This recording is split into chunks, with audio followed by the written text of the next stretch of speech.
Hello दोस्तों, इंटेलेक्टो.इन के इस यूट्यूब प्लेटफॉर्म पर आपका स्वागत है। और पिछली वीडियो में हम लोग समीक्षा अधिकारी मुख्य परीक्षा के अंतर्गत पत्र लेखन के संबंध में चर्चा कर रहे थे। तो पिछले ही लेक्चर में हम लोगों ने सरकारी पत्र यानी कि शासकीय पत्र के बारे में पढ़ लिया था और आज हम लोग अर्ध सरकारी पत्र के बारे में पढ़ेंगे।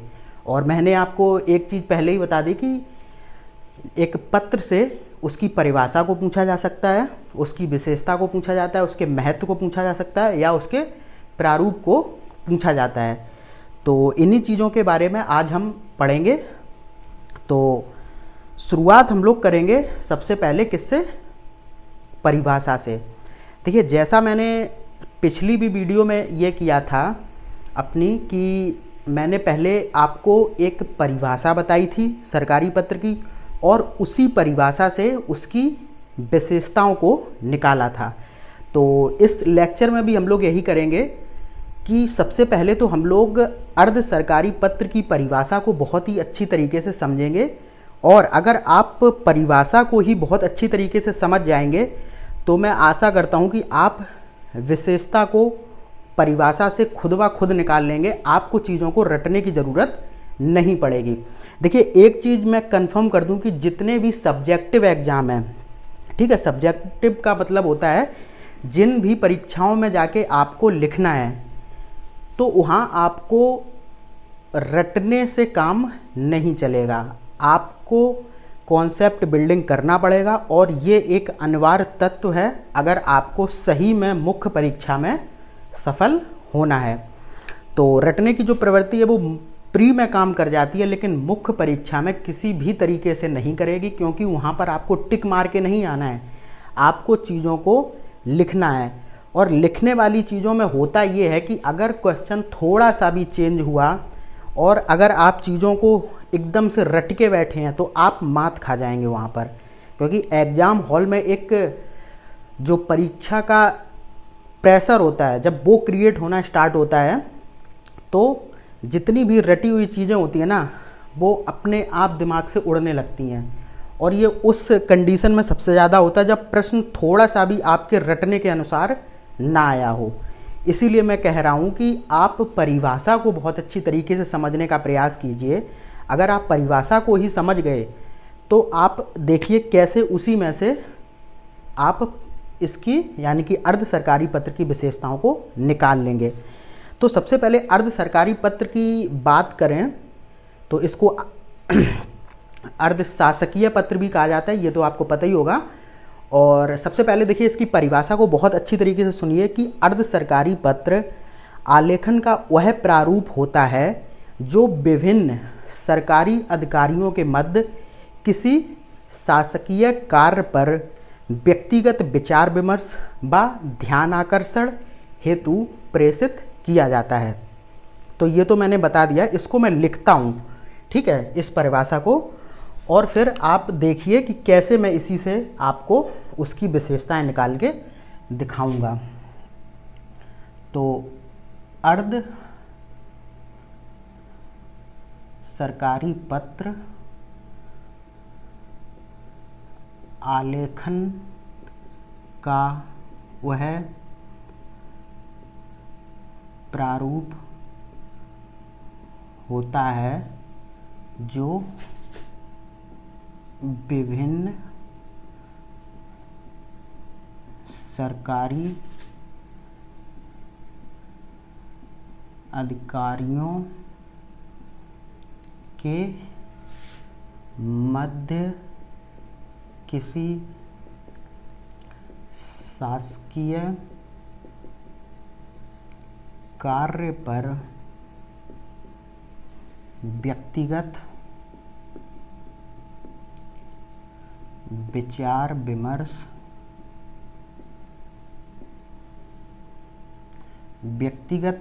विमर्श या ध्यानाकर्षण हेतु प्रेषित किया जाता है। तो ये देखिए, ये क्या हो गई, ये अर्ध सरकारी पत्र की परिभाषा हो गई। तो सबसे पहले तो आप इसको ही रट लीजिए, इसको रटना बहुत ज़रूरी है, इसको तो रटिए, ठीक है। इसको अगर आप एक बार रट गए तो फिर यहाँ से आप इसकी विशेषता और महत्व को बहुत ही आसानी से निकाल लेंगे। और रटने के लिए मैं इसलिए बोल रहा हूँ इस परिभाषा को, क्योंकि क्या होता है कि एक आपके पास सटीक परिभाषा होनी चाहिए। और सटीक परिभाषा का मतलब मैंने आपको पिछली भी वीडियो में बताया था। सटीक परिभाषा का मतलब होता है कि परिभाषा में जिस चीज़ की आप परिभाषा दे रहे हैं, चाहे पत्र हो चाहे किसी और चीज़ की परिभाषा आप दे रहे हो, उस परिभाषा में उस चीज़ का विशेषता और महत्व दर्शाने मतलब दिखने चाहिए, ठीक है। तो अब देखिए ये हो गई परिभाषा। अब मैं कुछ चीज़ों को यहाँ पर पहले से ही अंडरलाइन कर देता हूँ जिससे कि आपको और भी आसानी रहे।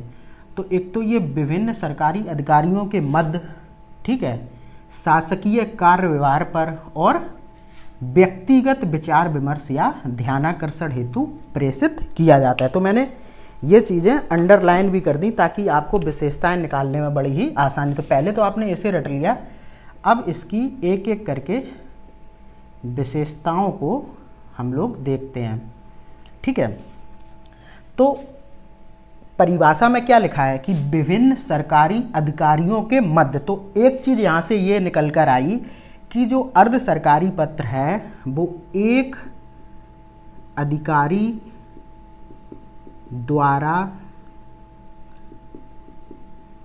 दूसरे अधिकारी को, मैंने यहाँ पर शॉर्ट में लिख दिया है, ठीक है, आप कंफ्यूज मत होना, दूसरे अधिकारी को प्रेषित किया जाता है, ठीक है। थोड़ा मैं चीज़ों को शॉर्ट में लिख रहा हूँ और आपको वहाँ पर ऐसे नहीं लिखना है, आपको इसको एक्सप्लेन करना है इस लाइन को वहाँ पर अच्छे से जाके कि जो अर्ध सरकारी पत्र होता है वो एक अधिकारी द्वारा दूसरे अधिकारी को प्रेषित किया जाता है। तो यानी कि आप यहाँ से एक चीज़ समझे कि जो अर्ध सरकारी पत्र होता है वो एक अधिकारी द्वारा दूसरे अधिकारी को प्रेषित किया जाता है, यानी कि जो अर्ध सरकारी पत्र का संचालन होता है वो अधिकारी से अधिकारी को होता है, ठीक है। ये चीज़ आप समझ गए, किसको होता है, अधिकारी से अधिकारी को।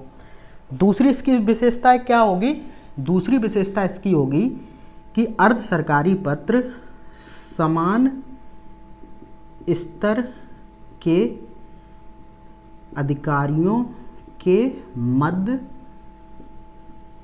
प्रेषित होता है या फिर किया जाता है, ठीक है।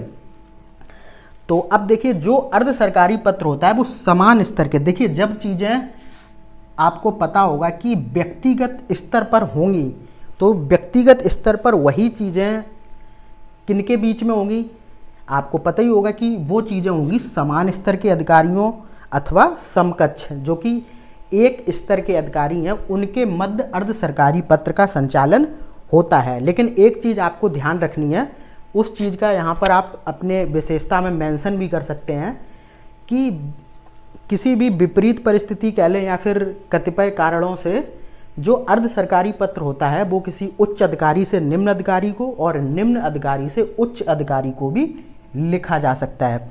बहुत सी परिस्थितियां ऐसी बनती हैं जब एक उच्च अधिकारी को निम्न अधिकारी से काम पड़ जाता है और उस काम को हो सकता है वो व्यक्तिगत स्तर पर बहुत जल्दी कराना चाह रहा हो या फिर किसी लंबित मामले पर निम्न अधिकारी का ध्यान आकर्षण करना चाह रहा हो, तो ऐसे मामले में अर्ध सरकारी पत्र उच्च अधिकारी से निम्न अधिकारी को और निम्न अधिकारी से उच्च अधिकारी को भी प्रेषित किया जा सकता है, ठीक है। अब देखो अगला क्या होगा कि किसी शासकीय कार्य पर, तो अर्ध सरकारी पत्र शासकीय कार्य व्यवहार हेतु प्रेषित किए जाते हैं, ठीक है। तो अगली विशेषता ये हो गई कि जो अर्ध सरकारी पत्र होते हैं वो शासकीय कार्य व्यवहार हेतु प्रेषित किए जाते हैं। और इसमें भी क्या होता है कि जो शासकीय कार्य व्यवहार के गोपनीय मामले होते हैं,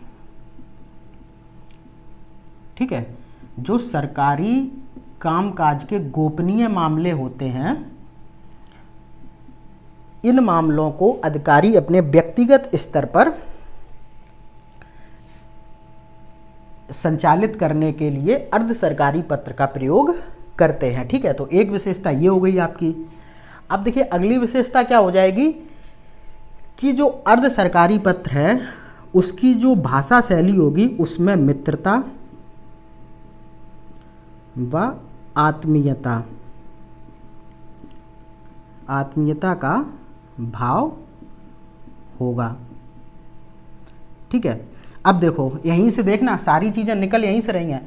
अब देखिए अधिकारियों के मध्य जब व्यक्तिगत स्तर पर, जब वो व्यक्तिगत स्तर पर किसी चीज़ को लेके विचार विमर्श करेंगे तो आपको ये चीज़ें तो समझ ही जाना चाहिए फिर कि जब दो अधिकारी आपस में, ठीक है, व्यक्तिगत स्तर पर बातचीत करेंगे तो उनकी जो बातचीत होगी उसमें मित्रता का भाव होगा, उसमें आत्मीयता का भाव होगा। यही चीज़ आपको अर्ध सरकारी पत्र के संदर्भ में भी याद रखनी है कि जब एक अधिकारी व्यक्तिगत स्तर पर दूसरे अधिकारी से संपर्क स्थापित करेगा अर्ध सरकारी पत्र के माध्यम से, तो उस अर्ध सरकारी पत्र के लेखन शैली में मित्रता व आत्मीयता का भाव होगा और कुछ अनौपचारिक शब्दावली का भी प्रयोग होगा। ठीक है, अनौपचारिक शब्दावली का भी प्रयोग अर्ध सरकारी पत्र में होता है। अनौपचारिक शब्दावली कैसे, देखिए ये प्रारूप बना है, आप देखिए इसमें अनौपचारिक शब्दावली कैसे प्रयोग हो रही है। प्रिय श्री महोदय, ठीक है, निवेदन है, ठीक है, सासम्मान, भवनिष्ठ, ठीक है, श्री, ऐसे ही उसमें लिख दिया जाता है उपेक्षा, आदरणीय, ठीक है, प्रिय श्री महोदय तो हो ही गया ये। ठीक है, तो ये सारी चीज़ें अर्ध सरकारी पत्र में प्रयोग की जाती हैं जिससे कि इसमें जो शब्दावली होती है वो अनौपचारिक हो जाती है और लेखन शैली में मित्रता व आत्मीयता का भाव हो जाता है क्योंकि ये अधिकारियों द्वारा व्यक्तिगत स्तर पर प्रेषित किया जाता है। ठीक है, अगली विशेषता इसकी क्या हो जाएगी, देखो अगली विशेषता इसकी ये होगी कि इसका जो प्रारूप होगा, इसका प्रारूप नियत और औपचारिक होगा। ठीक है, कैसा होगा, नियत और औपचारिक। देखो अब एक चीज़ ध्यान रखना कि मित्रता और आत्मीयता का जो भाव है, अनौपचारिक शब्दावली है, ये सारी लेखन शैली की चीज़ें हैं। ठीक है, मित्रता और आत्मीयता का जो भाव है वो लेखन शैली में प्रयोग होगा, ना कि इसके प्रारूप में। जो इसका प्रारूप होगा वो नियत और औपचारिक होगा, जो कि एक शासकीय कार्य व्यवहार हेतु निश्चित प्रारूप इसका जो दिया गया है, हमारे कुछ भी कह लें, जो राजपत्र में इसका प्रारूप होगा या फिर जो संवैधानिक तरीके से इसका प्रारूप जो बनाया गया है उसी प्रारूप के अंतर्गत ये चलेगा। ऐसा नहीं है कि सरकारी अधिकारी जब व्यक्तिगत स्तर पर आएंगे तो इस चीज़ को यहाँ पर लिख देंगे, नाम कहीं भी लिख दिया, या फिर उनने सोचा कि चलो भाई ये तो हमें जानते ही है तो ना इसकी ज़रूरत है ना इसकी ज़रूरत है। ठीक है, ना आपको प्रेषक का पता बताने की वहाँ पर ज़रूरत है ना प्रेषिती की, सीधा वहाँ पर मुख्य कंटेंट लिख के भेज दिया पर्चा टाइप का। तो ये सारी चीज़ें नहीं होंगी। आप अपनी भाषा शैली में मित्रता, आत्मीयता और अनौपचारिक शब्दावली का प्रयोग कर सकते हैं, लेकिन जो प्रारूप होगा वो उसका नियत और औपचारिक होगा। तो ये बात आपको ध्यान रखनी है। और प्रारूप वो बनाई है, अभी मैं आपको समझाऊंगा प्रारूप के बारे में। फिर क्या होगा कि इसमें जो प्रेषिती के लिए प्रिय श्री शब्दों जैसे प्रिय श्री महोदय शब्दों का प्रयोग किया जाता है जो कि अनौपचारिक होता है। तो प्रेषिती के संबोधन में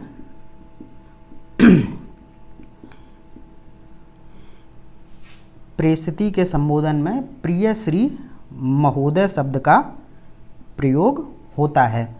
और इसका क्या हो जाएगा, और इसके समापन में अर्ध सरकारी पत्र के समापन में ससम्मान, ठीक है, और सादर, ठीक है, आदरणीय और भवनिष्ठ इत्यादि शब्दों का प्रयोग किया जाता है। ये भी कैसे होते हैं, ये भी अनौपचारिक शब्द होते हैं। और देखो इसकी विशेषता क्या होती है कि जब चीज़ें व्यक्तिगत स्तर पर, चीज़ें यहीं से आ रही हैं, आप हर चीज़ को यहीं से कनेक्ट करने की कोशिश कीजिए। अभी मैं सभी लिख लेता हूँ, फिर आपको एक बार इससे कनेक्ट करा दूंगा, ठीक है, कि कैसे परिभाषा से ही इसकी विशेषताएं निकली हैं। तो समापन में ससम्मान, सादर, आदरणीय और भवनिष्ठ जैसे अनौपचारिक शब्दों का प्रयोग होता है। और इसकी जो लेखन शैली होती है वो एक वचन में उत्तम पुरुष शैली में लिखा जाता है। कैसे?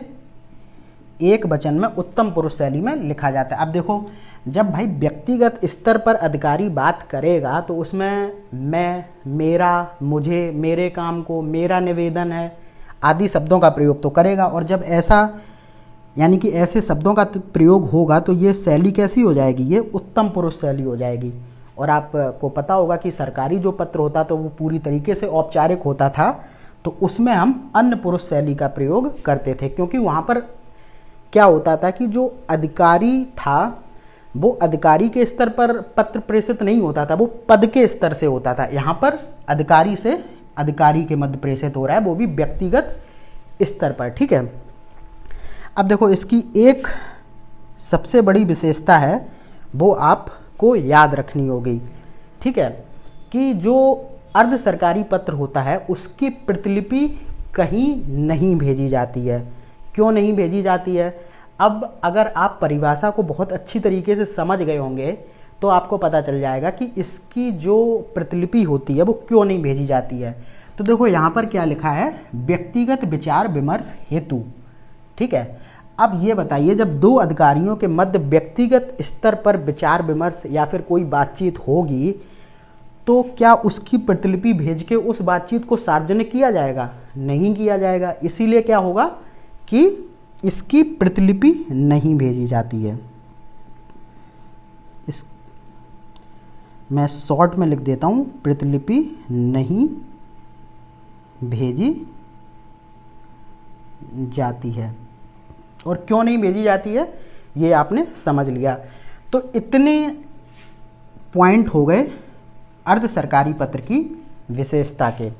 और मैंने आपको पिछले लेक्चर में एक चीज़ बताई थी, आज फिर बताता हूँ कि जब भी आप वहाँ पर कॉपी में अपने उत्तर को लिखें तो पॉइंट वाइज ही लिखें। उससे जो आपकी कॉपी का मूल्यांकन होता है वो बेहतर होता है एज कम्पेयर टू जब आप चीज़ों को पैराग्राफ में लिखते हैं। एक तो पैराग्राफ में लिखी हुई चीज़ ज़्यादा अच्छी नहीं लगती है, और यहाँ पर एकदम दिखता है, वो कोई भी परीक्षक होगा वो रैंडमली आपका कोई भी पॉइंट कहीं से उठा के चेक कर लेगा, पसंद आ गया तो आपका मूल्यांकन उसी के आधार पर कर दिया जाएगा।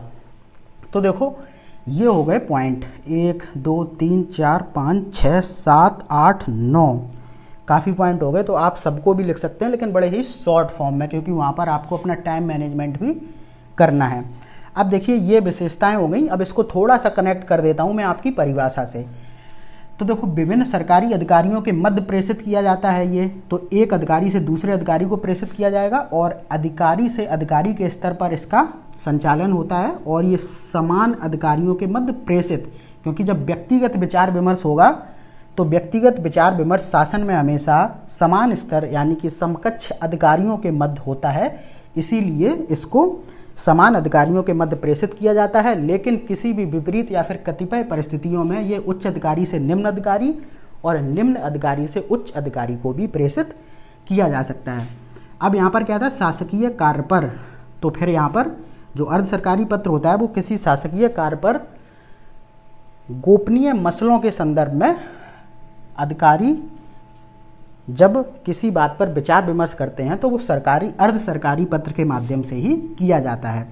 अब जब व्यक्तिगत विचार विमर्श होगा, ठीक है, तो अधिकारी जब व्यक्तिगत रूप से विचार विमर्श करेंगे तो जो अर्ध सरकारी पत्र की लेखन शैली होगी वो कैसी होगी, मित्रता व आत्मीयता से भरी हुई होगी और उसमें अनौपचारिक शब्दावली का भी प्रयोग होगा, जैसे कि यहाँ पर लिखा है प्रिय श्री महोदय, निवेदन, ससम्मान, भवनिष्ठ, ठीक है, श्री।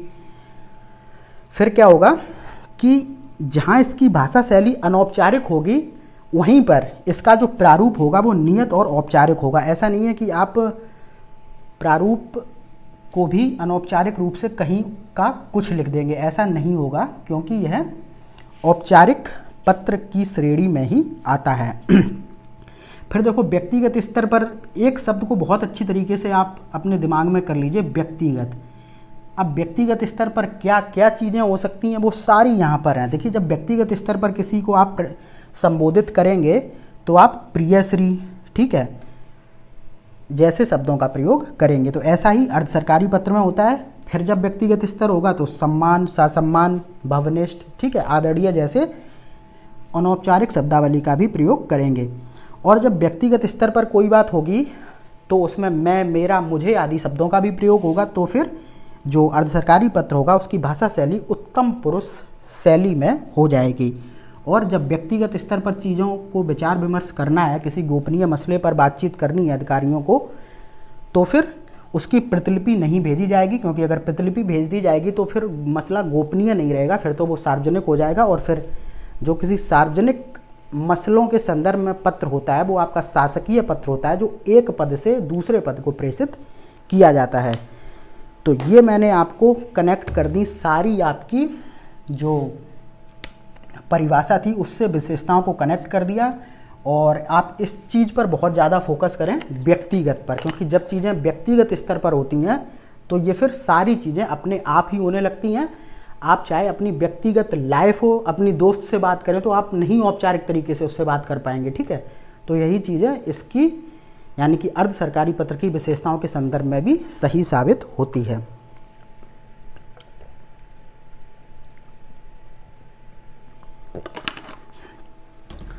अब देखो विशेषताओं को मैं हटाता हूं, अब थोड़ा इसके महत्व के बारे में भी हम लोग देख लेते हैं। तो देखो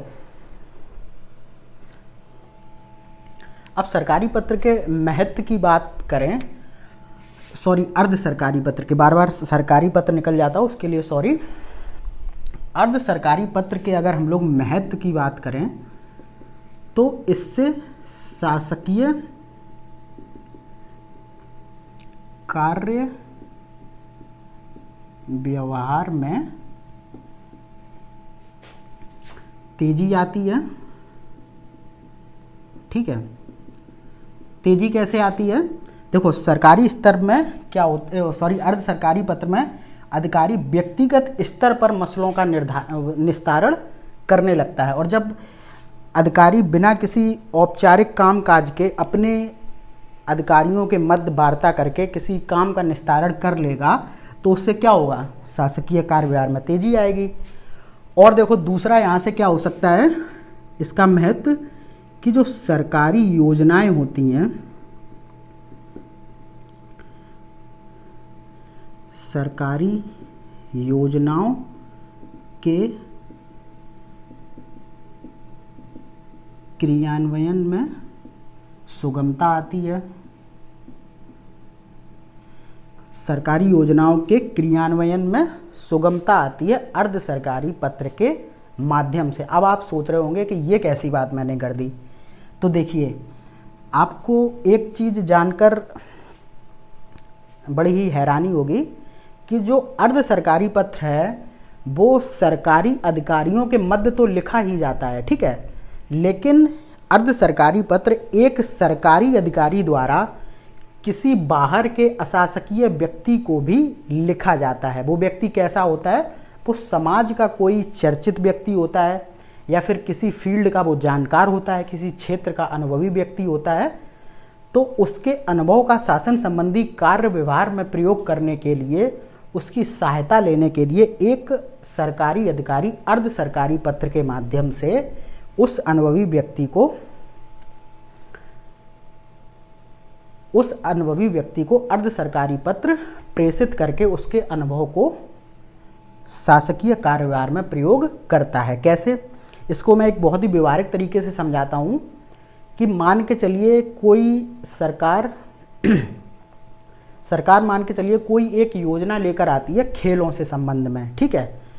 अब मान के चलिए ये योजना जैसे मान के चलिए आई यहाँ पर, तो क्या होगा कि जैसे किसी अधिकारी को इसके क्रियान्वयन के लिए बोला गया कि भाई एक ज़िले में इसको आप, जैसे डीएम महोदय से बोला गया आप इस योजना को अपने क्षेत्र में लागू कीजिए बहुत ही बेहतर तरीके से। तो अब डीएम क्या करेगा, उसको खेल कूद की इतनी जानकारी है नहीं, ठीक है।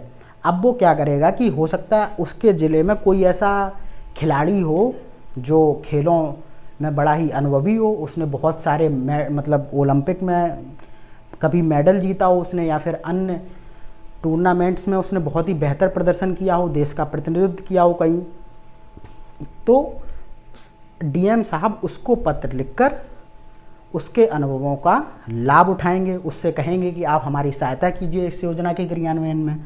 तो इससे क्या होगा कि जब उसका लाभ मिलेगा तो जो सरकारी योजनाएं होंगी उनमें उनके क्रियान्वयन में सुगमता आएगी, ठीक है, क्योंकि उसके अनुभव का लाभ हमें इस सरकारी योजनाओं के क्रियान्वयन को लागू करने में मिलेगा, ठीक है। तो एक तो ये हो गया इसका वो। अब बात करें कि जो अर्ध सरकारी पत्र होता है इसके माध्यम से गोपनीय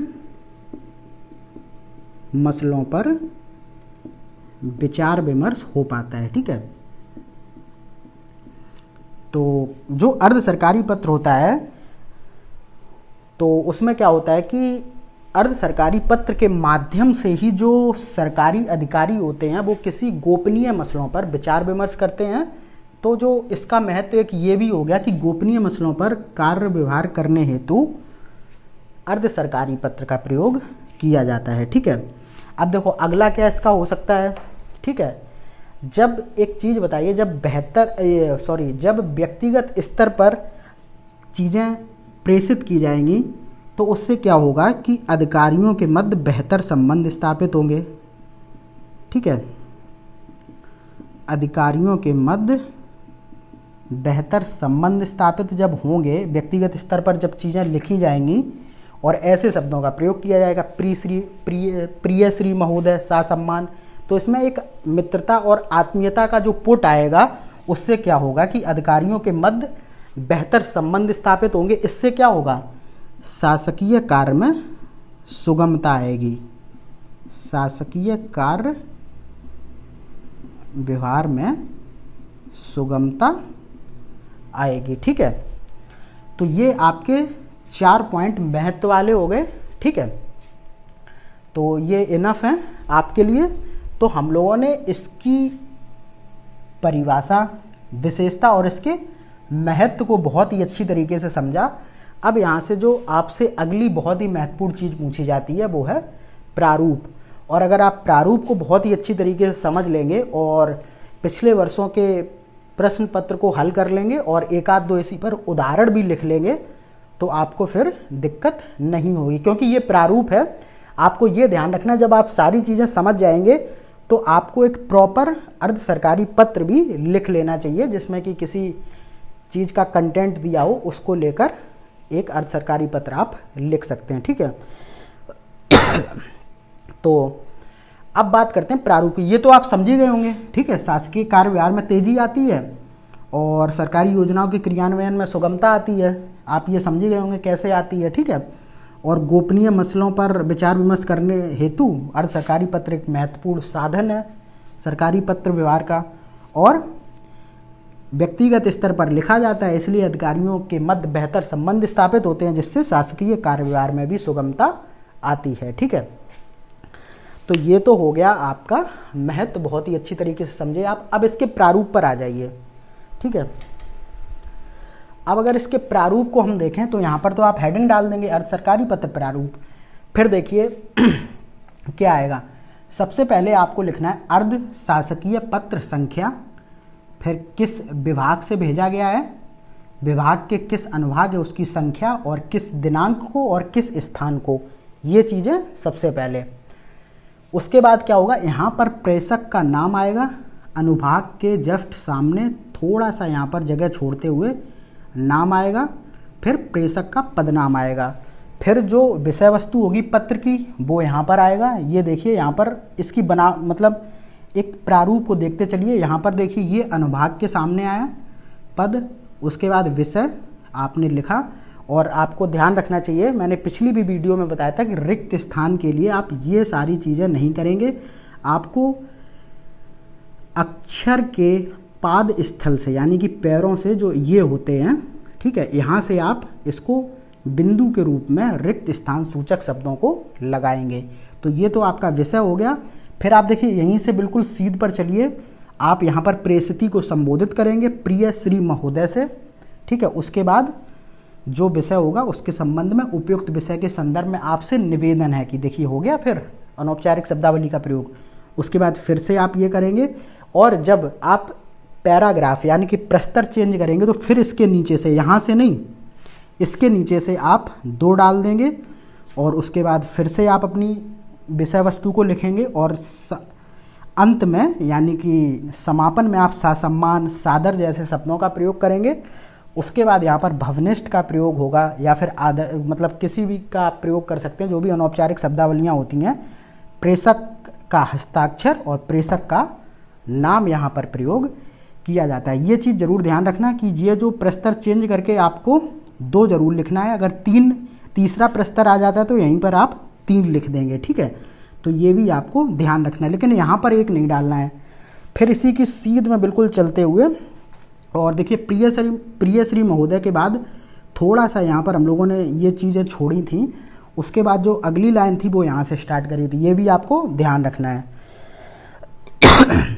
उसके बाद आपको हो सकता है पत्र के संबंध में अधिकारी को कोई रिपोर्ट या फिर कुछ और कागजात भेजने हो, तो संलग्नक के रूप में जितने भी कागजात होंगे ब्रैकेट में उसकी संख्या और उनका विवरण 1 2 3 करके, और उसके बाद ये हो जाएगी प्रेषिती की डिटेल। इसमें क्या होगा, श्री यानी कि उसका नाम, फिर पदनाम, उसका पद क्या है और उसका शासकीय पता क्या है। और इसकी प्रतिलिपि तो भेजी नहीं जाती है, क्योंकि आपको पता है कि व्यक्तिगत स्तर पर चीज़ें चलती हैं, तो उसको प्रतिलिपि भेजकर सार्वजनिक नहीं किया जाता है। तो ये था अर्ध सरकारी पत्र का प्रारूप। तो आपने समझ ही लिया होगा, अर्ध सरकारी पत्र संख्या, विभाग, अनुभाग, ये सारी चीज़ें आपको पता ही है। मैं सब बता चुका था कि अनुभाग क्या होता है, शासकीय पत्र संख्या क्या होती है, विषय क्या होता है, संबोधन क्या होता है, समापन क्या होता है, संलग्नक क्या होता है, या फिर प्रतिलिपि क्या होता है, ये सारी चीज़ें मैं बता चुका था। तो फिर ये हो गया हमारा अर्ध सरकारी पत्र। आज पता नहीं क्यों बार बार सरकारी निकल रहा है। अर्ध सरकारी पत्र हम लोगों ने पूरा कंप्लीट किया, इसकी विशेषता देखी, और विशेषता को ही इसकी परिभाषा को ही बहुत अच्छी तरीके से समझना है, क्योंकि परिभाषा के थ्रू ही आप इसकी विशेषता और इसके महत्व को निकाल सकते हैं। और रटने का प्रयास बिल्कुल मत कीजिए, क्योंकि क्वेश्चन थोड़ा सा घूमा तो आप 100% एग्जाम में प्रेशर के चलते चीज़ों को गलत करके आएंगे। और प्रारूप भी देख लिया, तो फिर मिलते हैं अगली वीडियो में। तब तक के लिए धन्यवाद।